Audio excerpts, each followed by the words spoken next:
من الشيطان الرجيم. بسم الله الرحمن الرحيم.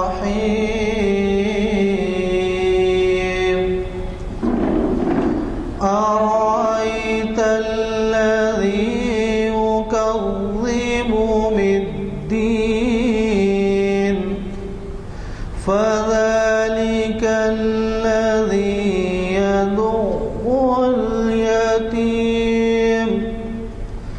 ولا يحض على طعام المسكين فويل للمصلين الذين هم عن صلاتهم ساهون الذين هم يراءون ويمنعون الماعون. صدق اللہ. جیسے کہ فوری بعد نماز عصر اعلان کیا گیا، آج شریعت انفارمیشن سروس کی 546ویں نشست ہے اور اسے مخاطب کرنے والے تھے مفتی سید الیاس ہاشمی ندوی صاحب، لیکن وہ کوئی بہت ہی ضروری کام سے انہوں نے آنے میں مجبوری ظاہر کی اور انہوں نے خود ہی انتخاب فرمایا مفتی عبدالودود صاحب کا، جو ہمارے درمیان تشریف رکھتے ہیں. یہ نشست گن فاؤنڈری کی جامع مسجد عالیہ میں کانفرنس ہال میں آج 18 اگست 2014 عیسوی مطابق 21 شوال 1435 ہجری بروز پیر بعد نماز عصر منعقد ہو رہی ہے. اور وہی عنوان جو الیاس صاحب نے دیا تھا اسی عنوان سے ہمیں ودود صاحب بھی مخاطب فرما رہے ہیں. رمضان کے اثرات ہماری زندگیوں پر ایک محاسبہ. جیسے آپ کو معلوم ہے کہ رمضان کے فوری بعد ہم لوگ مساجد سے بھی غائب ہو جاتے ہیں، معلوم نہیں تلاوتوں میں بھی ہم لوگ کتنی مخالفت کرتے ہیں اور کیا کیا رمضان کے برکتیں ہیں اس سے اپنے آپ کو محروم کر لیتے ہیں، سلسلہ جاری نہیں رکھتے. حالانکہ کئی اصحاب یہ کہتے ہیں کہ بھائی ٹریننگ ہو جاتی ہے، آپ لوگ جاری رکھیے. چنانچہ آج کا جو حاضرین کا منظر ہے وہی پیش کر رہا ہے کہ ایسے عنوان سے کم دلچسپی ہے. اور کل جو ہے چھٹی ہونے کی وجہ سے بھی شاید کئی حضرات ایسے ہوں گے جو اپنے اپنے گھروں کا رخ کیے ہوئے ہیں، کیونکہ حکومت چاہتی ہے کہ وہ ایسا مواد فراہم کریں جس سے ان کی سکونت کے بارے میں تفصیلات ملے. اور اس کے بارے میں بھی آپ دیکھ رہے ہوں گے کہ اخبارات میں بیانات آ رہے ہیں کہ خصوصاً مسلم طبقے سے کہا جا رہا ہے کہ وہ بڑھ چڑھ کر حصہ لیں. کئی مسلم رہنماؤں نے بھی اس کی خواہش کی ہے اور ظاہر ہے کہ اس کی وجہ یہ ہے کہ کئی نام ووٹر لسٹ سے غائب ہیں، کئی جگہ جو ہے ان کی پہنچ نہیں ہے. سہولتیں جو دی جاتی ہیں، طبی سہولتیں، غذائی سہولتیں، راشن کارڈ، یہ تمام چیزیں، تو اس وجہ سے بھی جو کچھ بھی حکومت کر رہی ہے اس کے لیے اگر ہم تعاون کریں تو کوئی غلط بات نہیں ہے. خصوصاً مسلم طبقے کے بارے میں یہ سمجھا جاتا ہے کہ وہ ایسی تمام آسائشوں سے یا رعایتوں سے محروم ہے جو حکومت دیتی ہے. چنانچہ آپ کو اندازہ ہے اس کا بھی کہ حکومت کروڑہ روپیے جو ہے مائنارٹیز کے نام سے مختص کرتی ہے بجٹس میں، اور ہماری بدقسمتی کا یہ حال ہے کہ وہ بجٹ استعمال نہیں ہوتا اور حکومت کو ریفنڈ ہو جاتا ہے، وہ بجٹ لیپس ہو جاتا ہے. کئی کروڑ روپے کا بجٹ لیپس ہوتا ہے جو اقلیتوں کے، جو اخبارات میں آپ پڑھتے رہتے ہیں. اخبارات کی اطلاعیں ہیں تعلیمی ماحول میں، کھیتی باڑی کے ماحول میں ایسے لوگوں متعلقہ لوگوں کو جو علاج معالجے کے لیے کارڈز لیتے ہیں. بہرحال راشن کارڈ وغیرہ یہ سب میں بہت سی محرومیاں ہیں. تو وہ بری بات نہیں ہے، لیکن آج شاید ہمارے سامعین اس کی وجہ سے کچھ مصروف ہیں۔ البتہ ایک اعلان دوبارہ بھی کر دوں گا میں ابھی، کیونکہ میں تھوڑے انتظامات کے لیے وہاں اردو ہال جانا ہے مجھے، اور وہ یہ ہے کہ آپ حضرات وہاں پر جماعت ہوگی 6:45 بجے، اور 7:15 سے انشاءاللہ ہمارا یہ جو خطاب ہے، بات یہ ہے کہ ٹیپو سلطان کو کچھ ایسے انداز سے پیش کیا گیا ہے کہ اس کا آزادی میں کچھ حصہ نہیں ہے۔ حالانکہ تاریخ دانوں کا یہ خیال ہے کہ وہ پہلا مجاہد آزادی تھا، اور انگریزوں کے خلاف اس نے جو جنگ لڑی تھی وہ کچھ سازشوں کا شکار ہو کے وہ مارا گیا۔ تو اس کے بارے میں جو وہ ہے، اس کے لیے ٹیپو سلطان ریسرچ سینٹر قائم کیا گیا ہے۔ آج جو عنوان ہے وہ اورنگزیب اور شیواجی، شیواجی کے تعلق سے بھی شاید مسلم طبقے کے کچھ غلط فہمیاں دور کریں گے وہ اسکالرس، اور حضرت اورنگزیب کے بارے میں۔ حضرت اورنگزیب کے بارے میں ایک بات بتا دوں آپ کو کہ شاید ہی ہندوستان میں کیا دنیا میں کوئی ایسا بادشاہ گزرا ہوگا جو شاہی خزانے سے پیسہ کچھ نہیں لیتا تھا اپنی ذات کے لیے، وہ خزانے سے عوام کے لیے خرچ کرتا تھا۔ اور یہ کہا جاتا ہے کہ قرآن شریف کی تحریر لکھ کر، قرآن شریف کو تحریر میں لکھ کر یہ خود اپنے ہاتھ سے اس کا جو ہے جو بھی اس کو ہدیہ ملتا تھا اس سے وہ اپنی زندگی بسر کرتا تھا۔ تو اب یہ ایسے آدمی کے بارے میں یہ کہا جاتا ہے کہ وہ فلاں دشمن تھا، وہ فلاں کو نقصان پہنچایا، وہ غیر مسلموں میں پاپولر تھا، ایسا جھوٹ باتیں ہیں۔ تو آج ہم چاہ رہے ہیں کہ ایسے اسکالرس جو حقیقی طور پہ تحقیق کیے ہیں اور غیر مسلم ہیں، ان کی زبان سے سنیں ہم کہ بھئی کیا باتیں ہیں یہ جو نصاب میں بھی داخل کر دی گئی ہیں۔ حد یہ ہے کہ ایسے خلاف باتیں جو لکھی گئی ہیں، بعض جگہ یہ کہا جاتا ہے کہ نصاب میں بھی اور کتابیں بھی شائع کی گئی ہیں۔ تو بہرحال اس میں شرکت فرمائیے، اور اگر ہو سکے تو ہم رات میں جو ہے طعام کا بھی انتظام کر رہے ہیں، اور 7 بجے آپ تشریف لا لیں، یہاں نماز پڑھیں، یا وہاں 6:45 کو آئیں تو وہاں پہ بھی نماز پڑھیں۔ میں انشاءاللہ الفاظ کے ساتھ آپ سے رخصت ہوتا ہوں۔ البتہ یہ گزارش کرتا ہوں کہ اب کچھ دیر سے آئے حضرات تو ان سے بھی الرحیم الحمد للہ رب العالمین والصلاة والسلام علی سید الانبیاء والمرسلین، اما بعد، اعوذ باللہ من الشیطان الرجیم، بسم اللہ الرحمن الرحیم۔ ان الذین قالوا ربنا اللہ ثم استقاموا تتنزل عليهم الملائكة ألا تخافوا ولا تحزنوا وأبشروا بالجنة التي كنتم توعدون۔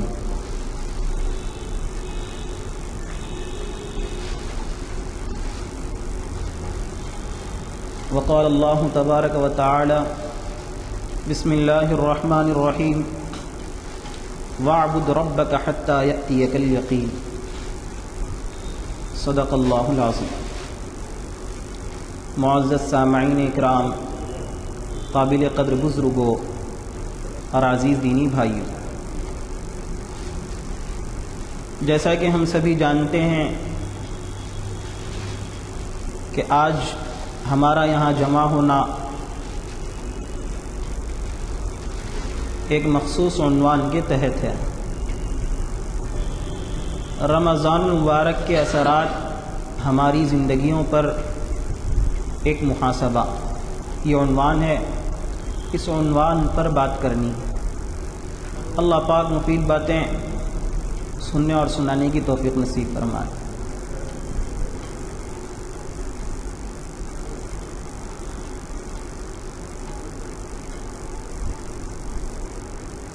معزز سامعین اکرام، اس وقت یہ مناسب معلوم ہو رہا ہے کہ پہلے ہم رمضان المبارک سے متعلق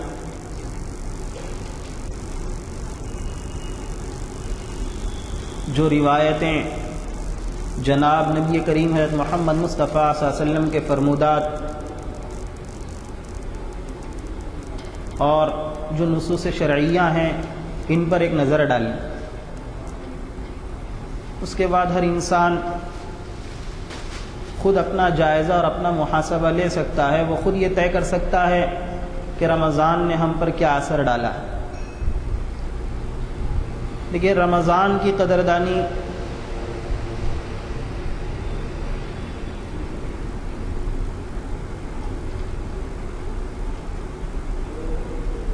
پاکیزہ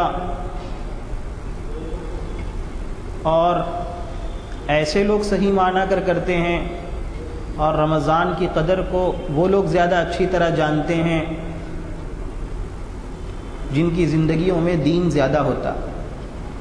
جناب نبی کریم حضرت محمد مصطفیٰ صلی اللہ علیہ وسلم سے مروی ہے کہ 2 مہینہ پہلے سے آپ انتظار کرتے تھے اور دعا بھی کیا کرتے تھے، اللہم بارک لنا فی رجب و شعبان وبلغنا الی رمضان، اے اللہ رجب کے مہینے میں اور شعبان کے مہینے میں برکت دے دیجیے اور ہم کو رمضان مبارک تک پہنچا دیجیے، یعنی رمضان مبارک کا مہینہ ہم کو مل جائے، نصیب ہو جائے۔ تو اب ظاہر سی بات ہے کہ جناب نبی کریم حضرت محمد مصطفیٰ صلی اللہ علیہ وسلم سے کامل و اکمل کوئی ہو نہیں سکتا، اور آپ سے زیادہ کون اس کی قدر جانتا ہے۔ تو آپ چونکہ رمضان کی قدر اچھی طرح جانتے تھے، تو اس لیے 2 مہینے پہلے سے یہ دعا مانگا کرتے تھے کہ اے اللہ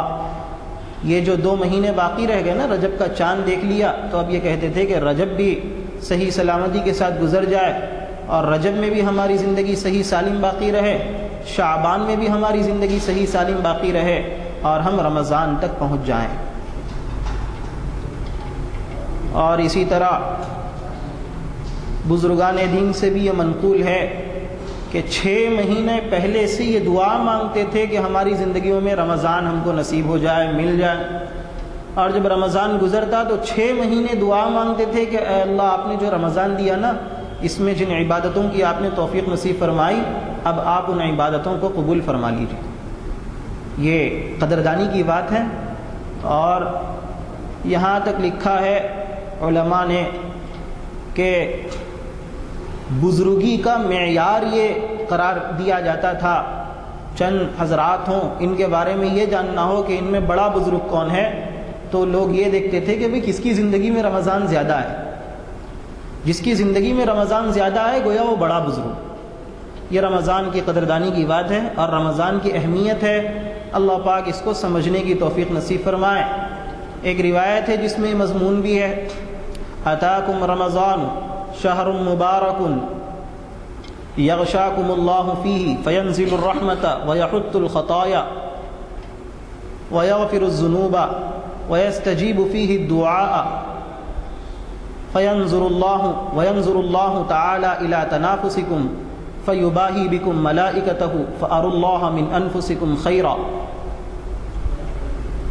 للہ فیہ لیلۃ خیر من الف شہر من حرم خیرہا فقد حرم۔ یہ روایت ہے جس میں مضمون ہے کہ دیکھو تمہارے پاس اب رمضان کا مہینہ آ گیا، یہ رمضان کا مہینہ ایسا ہے کہ بھئی اس ماہ مبارک میں اللہ پاک تم کو اپنی رحمتوں کی آغوش میں ڈھانپ لیتے ہیں، یغشاکم اللہ فیہ فینزل الرحمت، اور اس کے بعد رحمت نازل فرماتے ہیں، ویحط الخطایا، تمہاری غلطیوں کو معاف فرماتے ہیں، ویستجیب فیہ الدعاء، اور اس کے اندر تم جو اللہ پاک سے دعائیں مانگتے ہو نا وہ دعائیں قبول کرتے ہیں، وینظر اللہ تعالی الی تنافسکم، اور اللہ تبارک و تعالی نیکیوں کے اندر تمہارے بڑھ چڑھ کر کے حصہ لینے کو دیکھتے ہیں، فینظر اللہ تعالی الی تنافسکم فیباہی بکم ملائکتہ، پھر اس کے بعد جو بندے نیکیوں کے اندر بڑھ چڑھ کر کے حصہ لیتے ہیں نا، تو اللہ پاک میدان آخرت میں، یا یہ کہ اللہ پاک اپنے یہاں جو فرشتے ہوتے ہیں ان فرشتوں کے سامنے فخر کرتے ہیں کہ دیکھو میرے بندے کس طریقے سے نیکیوں کے اندر بڑھ چڑھ کر کے آگے بڑھ رہے ہیں، فیباہی بکم ملائکتہ۔ اس کے بعد یہ مضمون ہے کہ فَأَرُوا اللَّهَ مِنْ أَنفُسِكُمْ خَيْرًا، جب اللہ پاک کی نظر تمہارے اعمال پر، تمہارے تنافس پر، تمہارے ایک دوسرے سے بڑھ چڑھ کر کے نیک کام کرنے پر ہے، تو تم اللہ کو اپنی طرف سے بھلائی ہی دکھاؤ، اچھے کام کر کے دکھاؤ، فَأَرُوا اللَّهَ مِنْ أَنفُسِكُمْ خَيْرًا، اس کے بعد یہ مضمون للہ فیہ لیلۃ خیر من الف شہر، دیکھو اس ماہ مبارک میں اللہ کی ایک رات ہے جو 1000 مہینوں کی راتوں سے بھی زیادہ افضل ہے۔ من حرم خیرہا فقد حرم، جو اس کی خیر سے محروم ہو گیا گویا وہ اصل محروم ہے۔ فقد حرم، وہ بڑا بد نصیب ہے، بدبخت ہے، وہ اصل محروم ہے جو اس رات کے خیر سے محروم کر دیا گیا۔ اسی طرح ایک روایت میں یہ مضمون ہے، اتاکم رمضان شہر مبارک فرض اللہ علیکم صیامہ تفتح فیہ ابواب السماء وتغلق فیہ ابواب الجحیم وتغل فیہ مردۃ الشیاطین للہ فیہ لیلۃ خیر من الف شہر فقد من حرم خیرہا فقد حرم۔ دیکھو یہ جو مہینہ ہے نا، اس ماہ مبارک میں کیا ہوتا ہے، اللہ پاک نے اس کے روزے تم پر فرض کیے اور اس مہینے کے اندر آسمان کے دروازے کھول دیے جاتے ہیں، یعنی خیر کے تمام تر اسباب کھول دیے جاتے ہیں، فراہم کر دیے جاتے ہیں۔ بندہ اگر نیک کام کرنا چاہے تو اس کو کوئی رکاوٹ نہیں ہوتی، اور نیک کاموں کے اسباب فراہم کر دیے جاتے ہیں۔ آدمی کے دل میں داعیے اور تقاضے پیدا ہوتے رہتے ہیں خیر کے کاموں کے۔ تفتح فیہ ابواب السماء، آسمان کے دروازے گویا اس کے لیے کھول دیے جاتے ہیں۔ اللہ پاک اس مہینے میں بندوں کو نوازنا چاہتے ہیں۔ تفتح فیہ ابواب السماء وتغلق فیہ ابواب الجحیم، اور شر کے تمام تر اسباب بند کر دیے جاتے ہیں، جہنم کے دروازے بند کر دیے جاتے ہیں۔ وتغلق فیہ ابواب الجحیم وتغل فیہ مردۃ الشیاطین، اور اس میں جو سرکش قسم کے جو شیاطین ہوتے ہیں نا، گرگنٹال قسم کے، ایسے شیاطین کو قید کر دیا جاتا ہے۔ وتغل فیہ مردۃ الشیاطین۔ اس کے بعد بھی وہی مضمون للہ فیہ لیلۃ، کہ ایک رات ہے جو اس رات کے خیر سے جس کو محروم کر دیا گیا تو وہ ایسا بد نصیب ہے کہ وہ ہمیشہ کے لیے محروم ہو گیا۔ اور میرے دوستو، یہ بڑی سعادت کی بات ہے کہ اللہ پاک نے ہم کو رمضان المبارک کے اندر عبادتوں کی توفیق نصیب فرمائی۔ عبادتوں سے متعلق بھی بے شمار فضائل ہیں، جیسے رمضان کی 2 بڑی عبادتیں ہیں، روزہ اور جو ہے نماز، تراویح کی نماز۔ تو اس کے متعلق یہ مضمون ہے کہ الصیام والقرآن یشفعان للعبد، روزہ اور قرآن یہ اللہ پاک کے یہاں سفارش کرتے ہیں بندے کے لیے، للعبد یشفعان للعبد۔ فیقول الصیام، تو روزہ کہتا ہے یا ربی، اے میرے پروردگار، انی منعتہ الطعام والشہوات بالنہار، اے میرے پروردگار میں نے اپنے بندے کو دن میں کھانے پینے سے اور جنسی خواہشات کو پورا کرنے سے روکے رکھا۔ فشفعنی فیہ، سو آپ اس کے حق میں میری سفارش کو قبول فرما لیجیے۔ ویقول القرآن، اور قرآن کہتا ہے یا رب انی منعتہ النوم باللیل، میں نے رات میں اس کو سونے سے روکے رکھا، سننے نہیں دیا میں نے۔ یہ بندہ قرآن سنانے میں لگا رہا، اللہ کے سامنے کھڑا رہا، رات میں نیند سے باز رہا، دور رہا۔ انی منعتہ النوم باللیل فشفعنی فیہ، تو اس کے حق میں میری سفارش کو قبول فرمائیے۔ اس کے بعد کا جو جملہ ہے میرے دوستو، یہ جن لوگوں نے روزوں کا اہتمام کیا اور تراویح کا اہتمام کیا تو ان کے لیے جو ہے بڑا بشارت آمیز جملہ ہے، اس سے بشارت ملتی ہے۔ فیشفعان، تو ان دونوں کی سفارش قبول کی جاتی ہے۔ یہ جو روزے کی سفارش ہے یا جو قرآن کی سفارش ہے، یہ سفارش اللہ کے یہاں قبول کی جاتی ہے۔ فیشفعان، یہ بڑی بشارت کی بات ہے ان لوگوں کے لیے جنہوں نے اہتمام کیا ہے۔ فیشفعان۔ میرے دوستو، اور بھی فضیلتیں ہیں، جیسے کوئی روزہ رکھتا ہے تو مضمون یہ ہے وَلَخَلُوفُ فَمِ الصَّائِمِ أَطْيَبُ مِنْ رِيحِ الْمِسْكِ، کہ روزے دار کی منہ کی جو بو ہوتی ہے نا، خالی معدہ ہونے کی وجہ سے، تو وہ بو اللہ کے یہاں مشک کی خوشبو سے زیادہ پسندیدہ ہے۔ کتنے بڑے اعزاز کی بات ہے۔ اور بھی کئی حدیثیں ہیں، جیسے ایک روایت میں یہ مضمون ہے کہ من تقرب فیہ بخصلۃ من خصال الخیر کان کمن ادى فریضۃ فیما سوا ومن ادى فریضۃ کان کمن ادى 70 فریضۃ فیما سوا او کما قال علیہ الصلوۃ والسلام۔ نہیں، رمضان میں تو یہ عالم ہوتا ہے کہ وہ اگر کوئی نیک کام کرتا ہے نا، نفل کام کوئی بندہ، تو اللہ پاک اس کا ثواب بڑھا کر کے ایک فرض کے برابر کر دیتے ہیں، اور اگر کوئی بندہ فرض ادا کرتا ہے تو اس کا ثواب بڑھا کر کے 70 فرض کے برابر کر دیتے ہیں، 70 فرض کے برابر اس کو ثواب ملتا ہے۔ تو یہ اللہ پاک کے یہاں سے اعزاز ہے۔ رمضان میں اللہ کی یہ رحمتیں ہیں، اللہ کی یہ نوازشیں ہیں، اور ان نوازشوں کو میرے دوستو جو حضرات پاکیزہ قلب کے اور سلیم الفطرت جو لوگ ہوتے ہیں نا، وہ لوگ اس کا صحیح معنی کر ادراک کرتے ہیں، اور میں نے بات بھی بتائی کہ کیسی قدردانی یہ لوگ کیا کرتے تھے۔ میرے دوستو، یہاں ایک چیز اور بھی ہے یہ تو روایتوں کا ایک پہلو ہے، روایتوں کا دوسرا پہلو بھی ہے، اس کی طرف کو بھی نظر ڈالنے کی ضرورت ہے۔ بہت سی ایسی روایتیں ہیں کہ بھئی ان روایتوں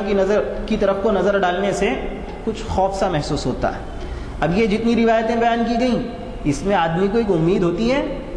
رجا کی کیفیت پیدا ہوتی ہے کہ اللہ پاک کی طرف سے اس طریقے کی نوازشیں ہو رہی ہیں، اور ظاہر سی بات ہے کتنی واضح مضامین ہیں کہ اللہ پاک کو نوازنا چاہتے ہیں۔ اب جیسے کوئی بادشاہ ہو بڑا، وہ کیا کہے کہ بھئی سب کے لیے کوئی شہر کا سب سے بڑا رئیس آدمی ہو، یہ کہہ دے کہ دیکھو سارے شہر کو ہماری طرف سے دعوت ہے، فلانے مقام میں فلانی جگہ پر ایک کھلی جگہ ہے، کافی وسیع جگہ ہے، وہاں شہر کے تمام افراد سما سکتے ہیں، ہم نے بہت پر تکلف کھانے کا انتظام کیا، تو آئیے۔ شہر والوں کو اس نے دعوت دے دی۔ تو اب اگر کوئی نہیں آتا ہے تو قصور کس کا ہے؟ بھئی رئیس جو تھا اس نے تو ہر طریقے کی محنت کی، بڑے بورچھیوں کا اس نے انتظام کیا، اچھے پکانے والوں کو بلایا، بڑی بڑی چیزیں اس نے رکھی، اچھی اچھی لذیذ لذیذ چیزیں بھی اس نے رکھی، لیکن اگر کوئی نہ آئے تو یہ قصور کس کا ہے؟ جو نہیں آ رہا ہے اس کا ہے نا۔ بھی کسی بندے سے یہ پوچھا جائے کہ بھئی آج تو جو ہے، یا کوئی بندہ یہ کہے کہ جو کیا بولتے ہیں اس نے دعوت تو کی لیکن میں اس دعوت سے استفادہ تو نہیں کر سکا، تو یہ کہا جائے گا تمہیں روکا کس نے تھا؟ بھئی اعلان تو عام تھا، شہر کے تمام افراد کے لیے اعلان تھا، اگر کوئی نہیں جا سکا یا تم حاضر نہیں ہو سکے تو تمہاری اپنی مجبوری ہے، تمہاری اپنا قصور ہے، تم اپنا ماتم مناؤ کہ تم نے فائدہ نہیں اٹھایا۔ تو یہ والی بات ہے کہ اللہ نے رمضان میں ایسا انتظام بھی کر رکھا ہے۔ اسی انتظام کو سمجھنے کی وجہ سے جناب نبی کریم حضرت محمد مصطفیٰ صلی اللہ علیہ وسلم 2 مہینے پہلے سے رمضان کی دعائیں مانگتے تھے، اور اسی انتظام کی وجہ سے اولیاء اللہ سے منقول ہے کہ 6 مہینے سے دعا مانگتے تھے، اور جب رمضان آتا تو 6 مہینے تک اس کی قبولیت کی دعائیں مانگتے تھے۔ تو یہ والی بات ہے۔ تو ہے اللہ پاک نے اس طریقے کے انتظامات بھی، لیکن میرے دوستو ایک پہلو اور ہے جو آدمی کو متنبع کرتا ہے اور ڈر لگتا ہے اس چیز کی طرف کو نظر کرنے سے۔ جیسے ایک روایت ہے، کیا ہے کہ کم من صائم لیس لہ من صیامہ الا الظمأ، کتنے روزے دار ایسے ہیں کہ ان کو ان کے روزے کے بدلے سوائے بھوکا پیاسا رہنے کے کچھ بھی نہیں ملے گا۔ کم من صائم لیس لہ من صیامہ الا الظمأ وکم من قائم لیس لہ من قیامہ الا السحر، اور کتنے شب بیدار ایسے ہیں کہ راتوں میں کھڑے ہو کر کے اللہ کے سامنے جو ہے کھڑے ہو کر کے قرآن کو سنتے سناتے ہیں، لیکن ان کو ان محنتوں کے نتیجے میں سوائے شب بیداری کے اور کچھ نہیں ملتا۔ وَكَم مِّن قَائِمٍ لَيْسَ لَهُ مِن قِيَامِهِ إِلَّا السَّحْرُ، اور ایک روایت میں تو یہ مضمون ہے کہ مَن لَّمْ يَدَعْ قَوْلَ الزُّورِ وَالْعَمَلَ بِهِ فَلَيْسَ لِلَّهِ حَاجَةٌ أَن يَدَعَ طَعَامَهُ وَشَرَابَهُ، کہ دیکھو جو روزہ رکھ کر کے جھوٹی بات کہنے سے، جھوٹی گواہی دینے سے، بیہودہ باتیں کرنے سے نہ باز آئے، رکے نہیں، تو فلیس للہ حاجت، تو اب اللہ کو بھی اس کی کوئی ضرورت نہیں ہے کہ یدع طعامہ و شرابہ، کہ وہ اپنا کھانا پینا اور جو ہے کیا بولتے اس کو چھوڑ دے، بھوکا پیاسا رہے، تو اللہ کو اس کی کوئی پرواہ نہیں۔ فلیس للہ حاجت ان یدع طعامہ و شرابہ۔ اسی طرح ایک مضمون روایت کا یہ ہے کہ الصائم فی صومہ من حین یصبح الی ان یمسی، دیکھو روزے دار اپنے روزے میں ہوتا ہے صبح سے لے کر کے شام تک، روزے کا جو وقت ہے یہ پورے وقت کے اندر روزے دار اپنے روزے میں رہتا ہے، لیکن ما لم یغتب، اس وقت تک جب تک کہ وہ غیبت نہ کرے۔ فاذا اغتاب خرق صومہ، جیسے ہی اس نے غیبت کی تو گویا اس کا روزہ پھٹ گیا، اس نے اپنے روزے کو خراب کر لیا، فاسد کر دیا۔ ڈرنے کا مقام ہے کہ آدمی محنت کر رہا ہے۔ اب اس روایت کی طرف کو نظر کریں گے تو پتہ چلے گا کہ یہ محنت ساری کی ساری رائے گاہ بھی جا سکتی ہے، بیکار بھی جا سکتی ہے، بندے کو اس کے عوض میں کچھ بھی نہیں مل سکتا ہے۔ تو یہ ہے۔ اور ایک روایت کا مضمون یہ ہے کہ اذا کان یوم صوم احدکم فلا یرفث ولا یغضب، دیکھو تم میں سے جب کسی کا روزہ ہو نا تو وہ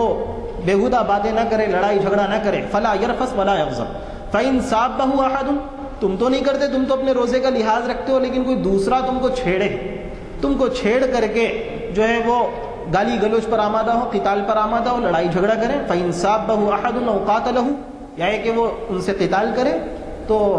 فلیقل انی صائم، تب اس سے کہہ دینا کہ بھیا میرا روزہ ہے، میں نہیں چاہتا تم سے لڑائی جھگڑا کرنا، میں اپنے روزے کا لحاظ کرنا چاہتا ہوں، ذرا سا تم بھی میرے روزے کا لحاظ کر لو، فلیقل انی صائم۔ تو یہ احادیث مبارکہ ہیں میرے دوستو۔ ان احادیث مبارکہ کی طرف کو نظر ڈالیں گے تو یہ پتہ چلتا ہے کہ ممکن ہے کہ ہم نے جتنی محنتیں کی نا رمضان میں، یہ ساری محنتیں بھی کیا ہو جائیں، اکارت ہو جائے،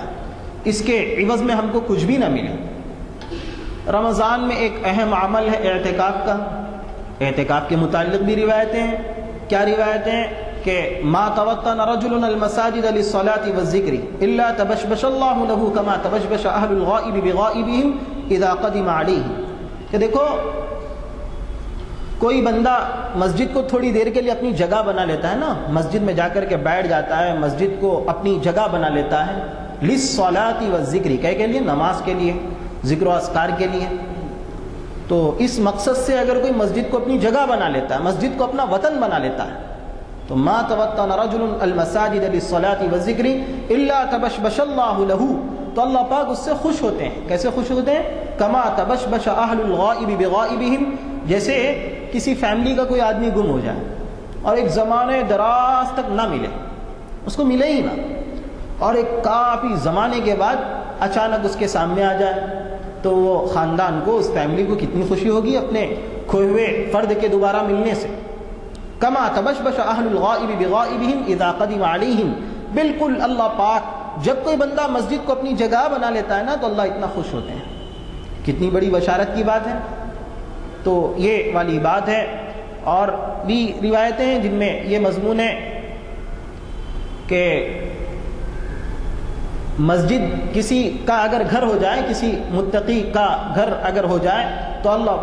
وَتَكَفَّلَ اللَّهُ لِمَنْ كَانَ الْمَسْجِدُ بَيْتَهُ بِالرَّوْحِ وَالرَّحْمَةِ، کہ اللہ پاک اس کی راحت و آرام کا ذمہ گویا لے لیتے ہیں، بِالرَّوْحِ وَالرَّحْمَةِ۔ اس کے بعد یہ مضمون ہے کہ وَالتَّجَاوُزِ عَلَى الصِّرَاطِ، یعنی پل صراط پر سے گزارنے کا ذمہ لیتے ہیں، اللہ کے ذمہ ہو جاتا ہے کہ اس کو پل صراط پر سے گزار دے، اِلَى رِضْوَانِ اللَّهِ، آخر میں الفاظ یہ ہیں کہ اللہ کی خوشنودی کا بھی ذمہ گویا اللہ پاک لے لیتے ہیں، اِلَى الْجَنَّةِ، آخر میں یہ الفاظ ہیں اِلَى الْجَنَّةِ، یعنی جنت تک کی بھی کفالت۔ کیا مطلب؟ کہ کوئی بندہ اگر مسجد کو اپنا گھر بنا لیتا ہے تو اللہ پاک اس کی راحت و آرام کی کفالت گویا لے لیتے ہیں، اس کی جو ہے کیا بولتے راحت کا، اس کے آرام کا، اور آخرت کے جو احوال ہیں پل صراط پر سے گزرنے کا، اور اللہ پاک اپنی خوشنودی کی بھی کفالت لے رہے ہیں، یعنی میں اس کو خوش کر دوں، میری خوشی اس کو ملے گی، اِلَى رِضْوَانِ اللَّهِ۔ اور آخر میں کہہ دیا کہ جنت بھی اس کو ملے گی، گویا جنت کی بھی میں کفالت لیتا ہوں۔ تو کتنی بڑی فضیلت کی بات ہے۔ اب اگر کوئی بندہ مسجد میں جا کر کے رہے اور مسجد میں اعتکاف کرے، صبح و شام مسجد میں گزارے، اور ساری چیزوں کو چھوڑ کر کے اللہ کے دربار میں، اور رمضان المبارک میں بندے اس کا بھی اہتمام کرتے ہیں، تو ان کے لیے کیسی بشارت والی باتیں روایتوں میں ہیں۔ لیکن میرے دوستو یہاں بھی وہی والی بات کہ کچھ مضامین ایسے بھی ہیں کہ جن کی طرف کو نظر کرنے سے آدمی کو ڈر بھی لگتا ہے۔ جیسے حضرت عمر رضی اللہ تعالیٰ عنہ سے مروی عن مالک رحمہ اللہ، امام مالک رحمۃ اللہ علیہ فرماتے ہیں کہ بنا عمر رحبۃ فی المسجد، حضرت عمر رضی اللہ تعالیٰ نے فی ناحیۃ المسجد، حضرت عمر رضی اللہ تعالیٰ نے مسجد کے گوشے کے اندر ایک رحبہ، ایک کمرہ ایسا بنایا، ایک جگہ ایسی بنائی، تسمى البطیحہ، جس کو جو ہے بطیحہ کہا جاتا تھا۔ وقال، اس کے بعد یہ کہا، من کان یرید ان یلغط او ینشد شعرا او یرفع صوته فلیخرج الى هذه الرحبہ۔ اس کے بعد یہ کہا کہ دیکھو تم میں سے کوئی اگر مسجد میں بیٹھ کر کے گفتگو کرنا چاہتا ہو، یا کہ شعر شاعری کرنا چاہتا ہو، او ینشد شعرا یا او یرفع صوته، یا مسجد میں بیٹھ کر کے اپنی آواز کو بلند کرنا چاہتا ہو، تو فلیخرج الى هذه الرحبہ۔ تو کہا کہ دیکھو یہ جو میں نے جگہ بنائی ہے نا، وہاں جائے، وہاں جا کر کے شعر شاعری کرنا، وہ شعر شاعری کرے، بڑی آواز سے بات کرنا، وہاں جا کر کے بڑی آواز سے بات کر لے، اور جب اس کا دل بھر جائے تو پھر واپس مسجد میں آئے، لیکن مسجد میں بڑی آواز سے بات نہ کرے۔ ڈر کا مقام ہے کہ آدمی اعتکاف کی نیت سے مسجد میں ہے لیکن مسجد کا ادب اور پاس و لحاظ نہ ہو سکے، ڈرنے کا مقام نہیں ہے۔ کس طریقے کی بات ہے؟ حضرات صحابہ کرام مسجد کے ادب و احترام کو سب سے زیادہ جانتے ہیں۔ ایک مرتبہ عن السائب بن یزید رضی اللہ تعالی عنہ، السائب بن یزید رضی اللہ تعالی عنہ سے ایک روایت ہے، فرماتے ہیں کنت نائما فی المسجد، میں مسجد میں ایک مرتبہ سویا ہوا تھا، فحسبنی، کسی نے مجھ کو پاؤں سے جگایا، فنظرت فاذا هو عمر بن الخطاب، تو میں نے جب دیکھا تو پتہ چلا کہ تو عمر بن خطاب رضی اللہ تعالی عنہ ہے۔ تو فقال، تو انہوں نے پاؤں سے جگایا، پھر مجھ سے کہا، کیا کہا؟ اذهب فأتني بهذين، جاؤ جا کر کے وہ جو دو آدمی نظر آ رہے ہیں نا ان کو لے کے آؤ، بلا کے لاؤ ان کو، اذهب فأتني بهذين، تو ان دونوں کو بلا کر کے میرے پاس لے کے آؤ، فجئته بهما، تو میں جا کر کے ان دونوں کو لے کر کے آ گیا، تو حضرت عمر رضی اللہ تعالیٰ عنہ نے فرمایا قال ممن انتما او من این انتما، بھائی تم لوگ کہاں کے رہنے والے ہو، تمہارا کس قبیلے سے تعلق ہے، کہاں سے تمہارا تعلق ہے، یہ پوچھا. تو قال من اہل الطائف، تو ان لوگوں نے کہا کہ ہم طائف کے رہنے والے ہیں. تو اس کے بعد مضمون ہے قال، حضرت عمر نے کہا لو کنتما من اہل المدینتی، دیکھو اگر تم مدینہ والوں میں سے ہوتے نا، مدینہ کے رہنے والے ہوتے نا، تو لاوجعتکما، تو میں کیا کرتا، تم کو اذیت دیتا، تکلیف دیتا، تنبیہ کرتا. آپ تو خلیفۃ المسلمین ہیں تو تھوڑی بہت سرزنش کا حق آپ کو حاصل ہے، تو آپ یہ کہتے ہیں کہ لاوجعتکما، میں تنبیہ کرتا. ترفعان اصواتکما فی مسجد رسول اللہ صلی اللہ علیہ وسلم، آپ صلی اللہ علیہ وسلم کی مسجد کے اندر تم لوگ اپنی آوازوں کو بلند کر رہے ہو، اس بات پر میں تمہیں تنبیہ کرتا. تو کتنی بڑے ڈر کا مقام ہے. ان روایتوں کی طرف کو نظر کرنے سے تو پتہ چلتا ہے کہ آدمی اگر مسجد میں رہے گا تو مسجد کا ادب، پاس و لحاظ اگر اس سے نہ ہو سکے تو پھر یہ ڈرنے کا مقام ہے. ثواب تو کیا ملے گا، الٹا کیا ہو سکتا ہے، گناہ بھی مل سکتا ہے. ڈرنے کی بات ہے. تو میرے دوستو، یہ روایتوں کے دونوں پہلو میں نے آپ حضرات کے سامنے رکھے. اب یہاں پر میں ایک بات کہنا چاہتا ہوں، وہ یہ کہ روایتوں کے ان دونوں پہلوؤں کی طرف کو اگر بندہ نظر کرے گا نا، تو ایک بات کھل کر کے بالکل واضح انداز میں سامنے آتی ہے کہ دیکھو، جو بندہ رمضان المبارک سے فائدہ اٹھانا چاہے گا تو وہ اچھی طرح فائدہ اٹھائے گا، اور جو بندہ رمضان المبارک سے فائدہ اٹھانا نہیں چاہے گا تو وہ بندہ رمضان المبارک سے فائدہ بھی نہیں اٹھائے گا. یہ اٹ از یور چوائس، یہ آپ کی اپنی چاہت پر ہے، آپ کی اپنی پسند پر ہے. بڑے خوش نصیب ہیں وہ لوگ جن کو اللہ پاک نے اس ماہ مبارک میں عبادتوں کی توفیق نصیب فرمائی. ایسے بھی بہت سے بد نصیب ہوں گے کہ رمضان ان کی زندگیوں میں آیا اور گزر گیا اور ان پر کوئی اثر نہیں پڑا. جیسے صبح و شام اور جیسے ان کی روٹنگ اور جیسے ان کا رہن سہن جو تھا، جس طرح رمضان سے پہلے تھا اسی طرح رمضان میں بھی ہے، اس کے بعد رمضان کے بعد بھی ان کا وہی بیہیویئر، وہی ایٹیٹیوڈ اور وہی ان کے زندگی گزارنے کا انداز. یہ والی بات جس بندے کی یا جس مسلمان کی ہوگی نا، تو کتنا بڑا بد نصیب ہوگا ایسا مسلمان. اور ایسے آدمی کو کیا مل سکتا ہے جس کو خود قدر نہ ہو، جس کو خود قدر نہ ہو تو اس کو کیا ملے گا. دیکھیے کلام پاک کی ایک آیت ہے، اللہ یجتبی الیہ من یشاء ویہدی الیہ من ینیب. یہ دین کی بھی جڑ ہے، بنیاد ہے. دیکھو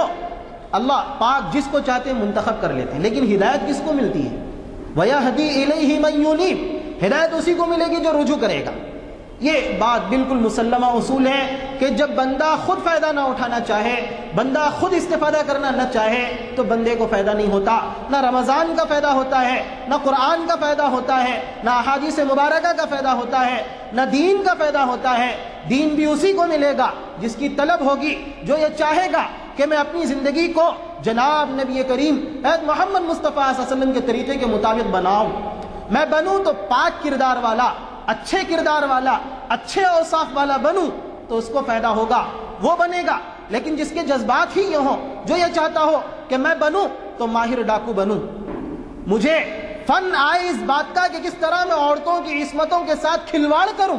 تار کروں، کیسے میں جو ہے لڑکیوں کی عزتوں سے کھیلوں. اور کوئی یہ چاہتا ہے کہ فلانے کو دیکھو وہ انگلیوں کے اشارے پر قتل کرتا ہے، میں خون کرنا چاہتا ہوں اور اس طریقے سے دنیا میں اپنا نام کمانا چاہتا ہوں. تو جس بندے کی یہ طلب ہوگی نا، یہ فکر ہوگی نا، تو راستے کھلیں گے. چھوٹ ہے، یہ دنیا دارالامتحان ہے، ہر کسی کو آزادی ہے.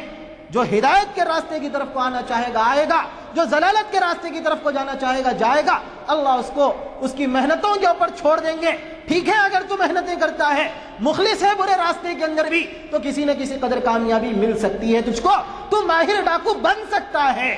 تو اپنے ملک کا، دنیا کا نمبر 1 چور بننا چاہتا ہے، بن سکتا ہے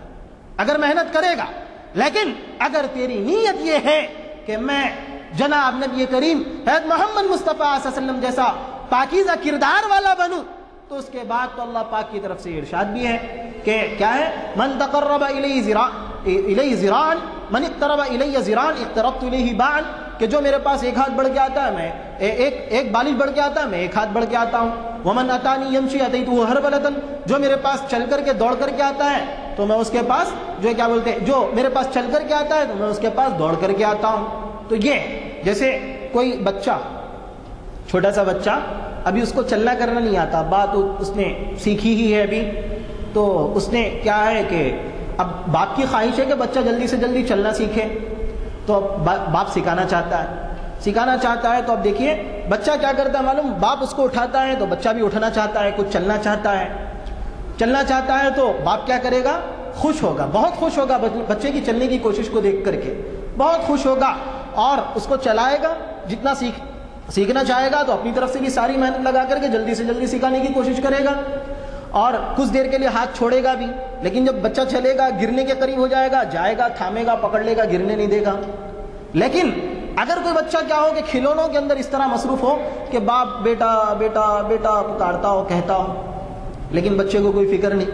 وہ دیکھنا بھی نہیں چاہتا، کھلونے کے اندر مصروف ہے، تھوڑی دیر باپ پکارے گا، اس کے بعد کیا کر دے گا، چھوڑ دے گا۔ بھائی جب بچہ دلچسپی نہیں لے رہا، بچے کا ذہن کھیل میں لگا ہوا ہے،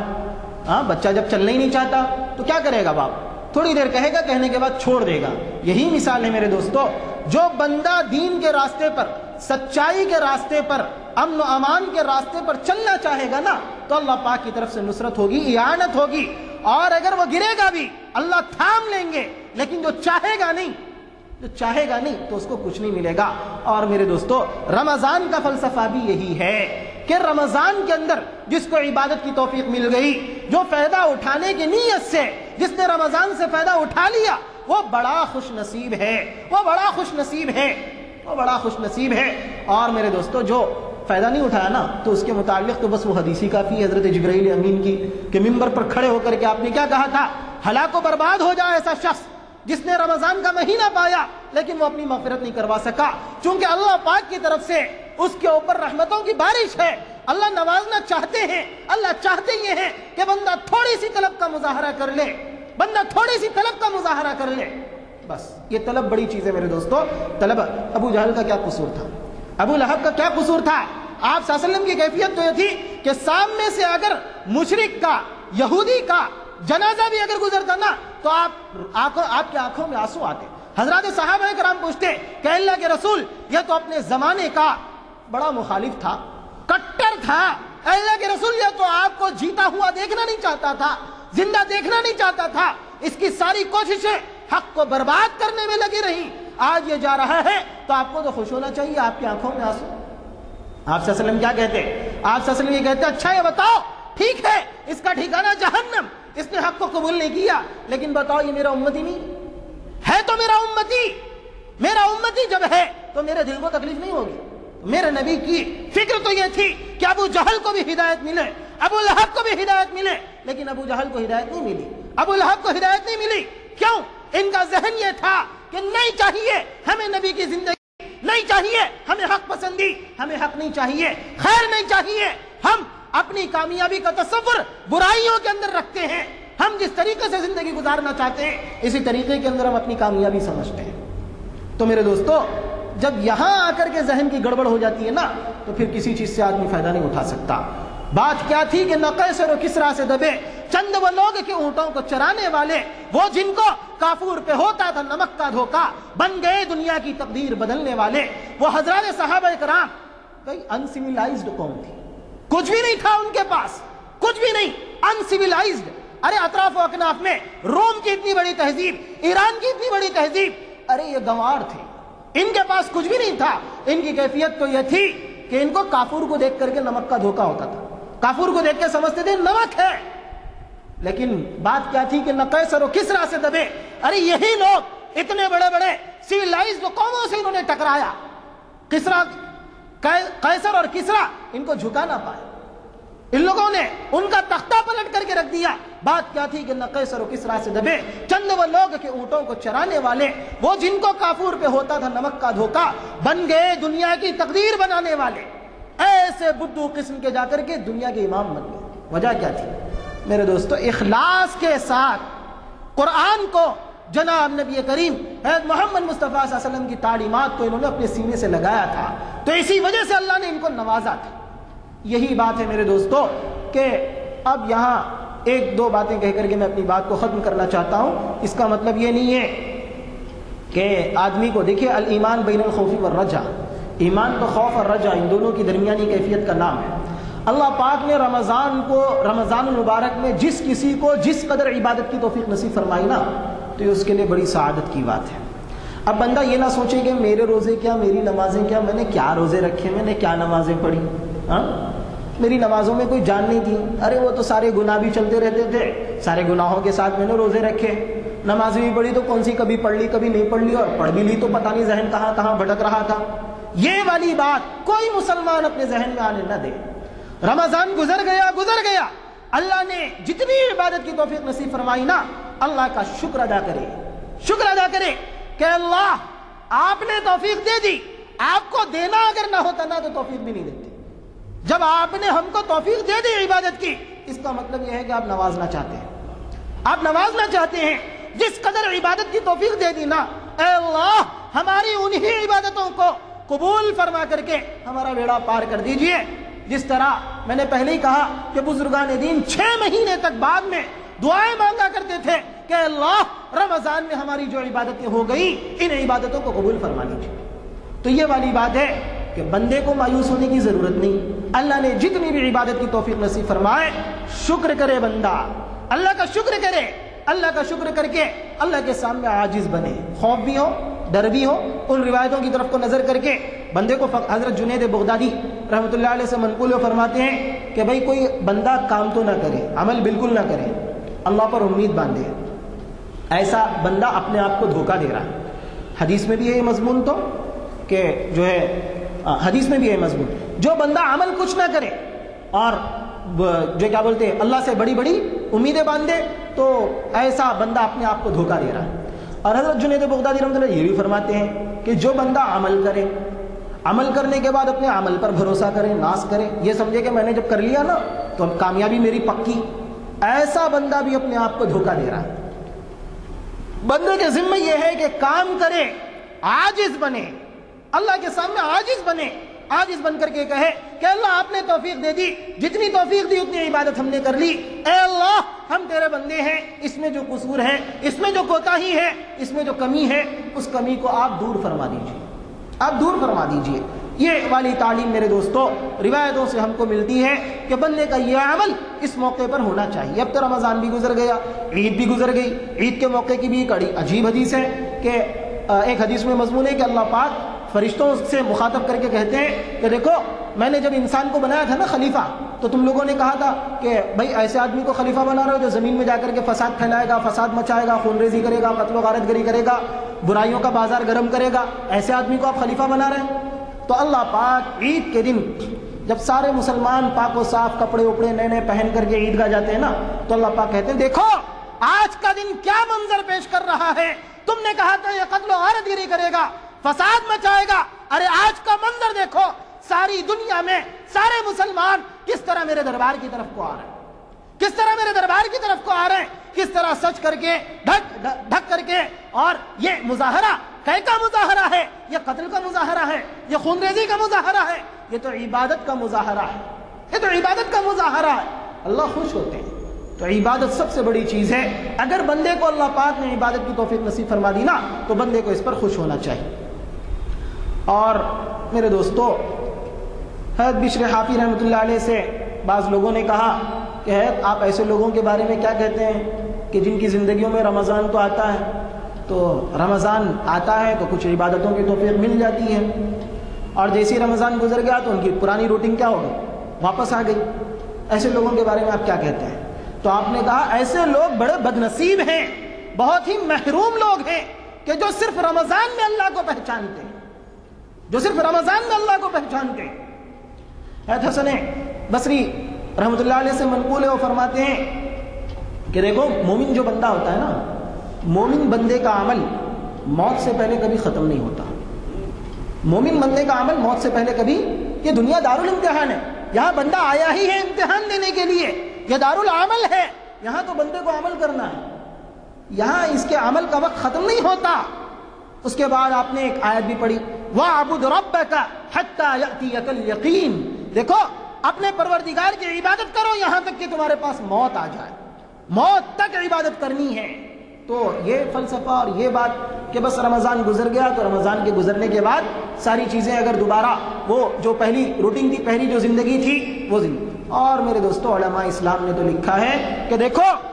رمضان کی عبادتیں کس کی قبول ہوئی اور کس کی قبول نہیں ہوئی، اس کی علامت یہ ہے کہ رمضان کے بعد جس کو عبادتوں کی توفیق ملی، واجبات، فرائض اور سنتوں کے اہتمام کی توفیق رمضان کے بعد اگر کسی کو ملتی ہے تو یہ علامت ہے اس بات کی کہ اس کی رمضان کی عبادتیں قبول ہو گئی، اور جس کو توفیق نہیں مل رہی ہے تو سمجھ لیجئے کہ رمضان کی عبادتیں اس کی قبول نہیں ہوئی، رد ہو گئی، اسی وجہ سے رمضان کے بعد اس کو عبادتوں کی توفیق نہیں مل رہی ہے۔ کیسی بڑی بات ہے۔ تو اس لیے میرے دوستو اب یہاں پر رک کر کے ہر آدمی اپنا محاسبہ خود کر لے، اور ہم کیا فیصلہ کر سکتے ہیں کہ رمضان کے اثرات کس کی زندگی پر کیا پڑے۔ بندہ خود غور کرے کہ میں نے رمضان کو کس نیت سے گزارا، کس اہتمام سے گزارا، کیسے میں نے گزارا، رمضان کے دن و رات کیسے میرے گزرے، اور رمضان کے گزرنے کے بعد آج میرے اپنے اندر کیسے خیالات جو ہے کیا بولتے آتے ہیں، کیا جذبات میرے ہیں، رمضان کے تعلق سے کیا میرے خیالات ہیں۔ آیا میں اللہ سے مانگتا ہوں رمضان کی عبادتوں کی قبولیت کو؟ آیا میں یہ مانگتا ہوں کہ اللہ جو رمضان گزر گیا جس میں آپ نے جو کچھ بھی عبادتوں کی توفیق نصیب فرمائی، ان عبادتوں کو قبول فرما کر کے میری مغفرت کا سامان فرما دیجئے، اور بقیہ 11 مہینوں کے اندر جو ہے فرائض و واجبات اور سنتوں کے اہتمام کی۔ تو دیکھیں رمضان میں تو بندہ فرائض و واجبات اور سنتوں سے بڑھ کر کے بہت کچھ کرتا ہے، اور وہ ایک سیزن بھی اللہ کے نوازنے کا، اللہ کے دینے کا، لیکن رمضان کے بعد اور چاہا بھی یہی جا رہا ہے کہ 1 مہینے میں ٹریننگ ہو جائے، تدریب ہو جائے، تو 11 مہینے کم از کم بندہ فرائض و واجبات اور سنتوں کو ادا کرنے والا بنے۔ مقصد ہی یہ ہے رمضان کے جو روزے ہیں نا، لعلکم تتقون، کیا مطلب یہ روزے وغیرہ کیوں رکھوائے جا رہے ہیں؟ تاکہ بقیہ 11 مہینوں کے اندر دین پر عمل ہو سکے، اس کے لیے ٹریننگ ہے، تدریب ہے۔ تو اب اگر